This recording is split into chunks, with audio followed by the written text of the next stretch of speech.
wanted to give a heads up because in this video I will have animal skulls and crow's feet in this. So if animal remains aren't your bag, that's totally fine. I completely get it. I will be using them in the video. You could watch ahead of time. I will put up another warning screen before they are shown, but enjoy. Hi, I'm Crystal the Cottage Witch, and today I'm showing you how I'm switching out my crystal grid. So this is the crystal grid that I did for fall, more for like Mabon and Letha. This is, kind of where I do a lot of my magical workings. As you could tell, it gets into a clutter space. I do use herbs in my crystal grids only to amplify crystals and to use the herbs properties for that month, so on and so forth. I did have some of the last parts of spring mixed in there. That little circle thing right there, that's actually an elk kneecap and a thigh bone that I use for a hair clip. Not the best. One of my fairy homes, a little like good juju doll. As you can see, there's a lot of odds and ends mixed all through up in here. So we're gonna switch it out for Samhain and fall, and I'm gonna show you how I do all of that. So I'm just gonna move everything right now, and then once I'm done, you're gonna see me clean the table. Right here I'm gathering all the herbs and whatnot that I use because afterwards I return them to the ground. It's my way of giving thanks for providing for me and amplifying the energies and whatnot that I needed. I normally do my crystal grids if possible around a new moon or the day after. That way afterwards I could put my crystals in the windowsill to use them. And right here, I'm just normally dusting. I put a dustpan underneath my glass table and kind of, swipe everything up in there. I do it the very lazy way.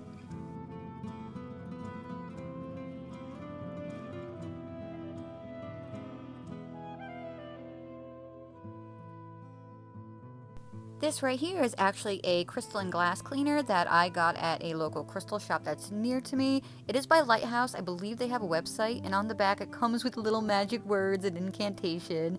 And it's kind of blurry here, but it says, "I honor my vision, clear and clean, acknowledging all that is seen and unseen."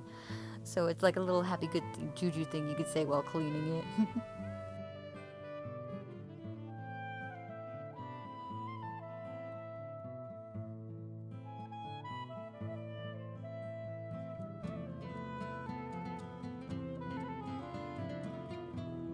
Alright, I realize I always show this thing, and I tell you it's my thunder drum, but I don't think I've ever played it, so you guys could actually hear it. It's one of my favorite things that I use for sound clearing.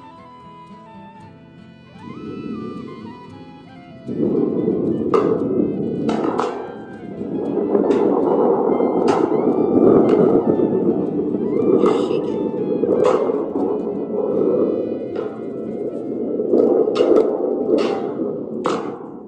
It gets really loud, so I'm like nervous. I don't know how it's going to sound on the speaker, but try to get a little bit closer to it.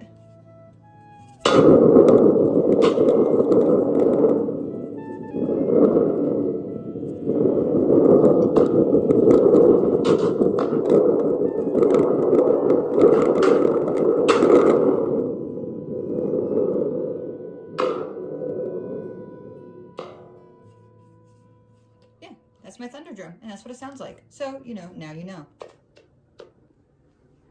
I keep forgetting that I haven't cleaned that side of my house, and that's where the camera's facing, so, that's it in its natural habitat. So, I'm sure you guys remember me mentioning this before in other videos, but I like to use black salt in a lot of things. So, this is a jar of black salt that I've made. I'm sure you can tell that it's very much homemade because there's still little bits of different herbs that I had burnt to make it, as well as pieces of paper because I do sigils for when I make mine, because I also make certain types of ashes to use. But I was gifted a thing of black salt from my friend. She actually has a subscription box. So her and her boyfriend, they have a like a haunted museum of objects, oddities, and curiosities. And they have a subscription box with their Patreon. And you get like spiritual items each month. So this month with my box from them, I got a thing of black salt. So this one looks like it's either kosher salt or regular sea salt. Is more coarse because I grind up mine. Coarse. It's more coarse. But it's very, very black and dark compared to, you know, my homemade one, which you could see like some lighter bits and stuff mixed in and other chunks. But I'm going to use a little bit of both. So I'm going to use a little bit of the black salt that she gave me. I don't want to use all of it because, you know, like I like these little things. They mean a lot. Plus, like, I make my own monthly every new moon. So, you know, I have enough to spare, but I definitely want to add in some of the juju from her into this too. So let's move on to the next part. The reason why I use black salt on my glass table is because this is a place where I put all my crystals. So crystals do have the opportunity to absorb energies. And like I said before, I'm pretty good on energies and feelings and vibes. So I just kind of let the black salt sit on the table to absorb everything. So remember, if you use black salt, you got to sweep it up afterwards and it gets thrown away. You do not put that to the ground. You know, you don't want to put any form of salt into the ground. But again, I'll use this to absorb energies left over from my crystals if they've helped protect me from anything, or just absorb anybody else's icky energy. That wasn't even a sentence, but we're going to pretend that I said a sentence.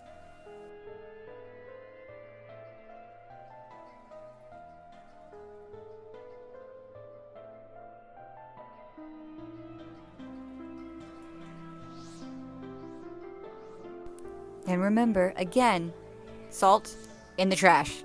Don't ever bury it in the trash. Heads up, you guys, the next part is going to show animal remains. I'm going to put something on the screen right now if you can't hear me. But, yeah, here you go.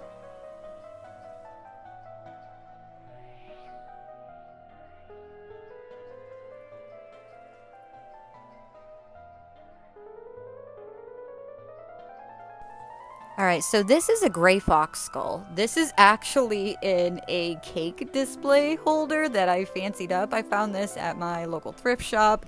There's moss and little mushrooms, a robin's egg, and an amethyst that I found in here. But for this crystal grid, I really wanted to focus on polarity.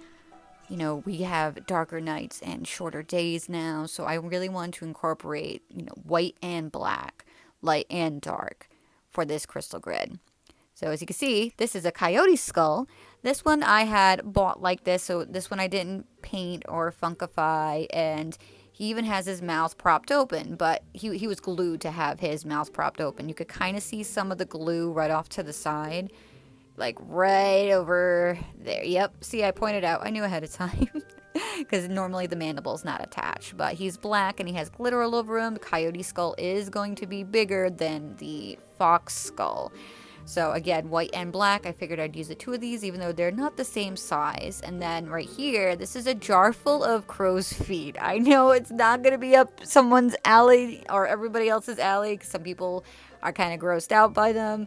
But again, these are animals that I work with a lot during this time of year. I'm just kind of showing you what the legs look like because they do have feathers attached to them. This is from a bird sanctuary. All the birds died of natural causes. This is actually from the UK. I feel bad because I have it in a salsa jar. And then these are two giant chunks of selenite. So I really, really wanted to incorporate, you know, black and white into this crystal grid while keeping it kind of cliche Halloween colors to match the theme of my home. So I'm trying to figure out where I'm going to put these right now. I just know I want them on here, but they're kind of big compared to the other stones. So let's get into it.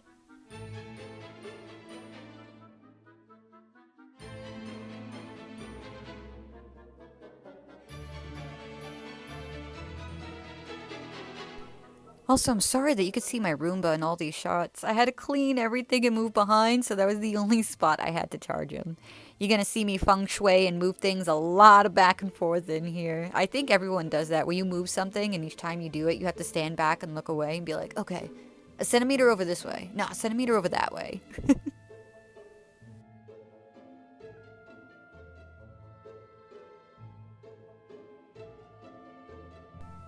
Okay, here's it before nighttime. I had the skulls, that two-headed cat skull up there. That's a 3D print. I just painted it to look like bones. I have all my little witchy things for Halloween in there, my artificial candles because of my apartment building. Everything's all set up and good to go. This is what it looks like from the front. There's my homemade scrying mirror. I have a few scrying mirrors. I normally use scrying ink, but scrying mirrors are pretty useful too. The different angles of everything. My little moss agate ghosty dude, he's chilling over there. My little froggy. I think I incorporated the balance pretty well, and I'm going to show you what it looks like at night once everything's lit up. I just wanted to kind of give you an idea of, what it looked like when I was done before going into like a darker shot. But yes, I love this. All right, let's look at night.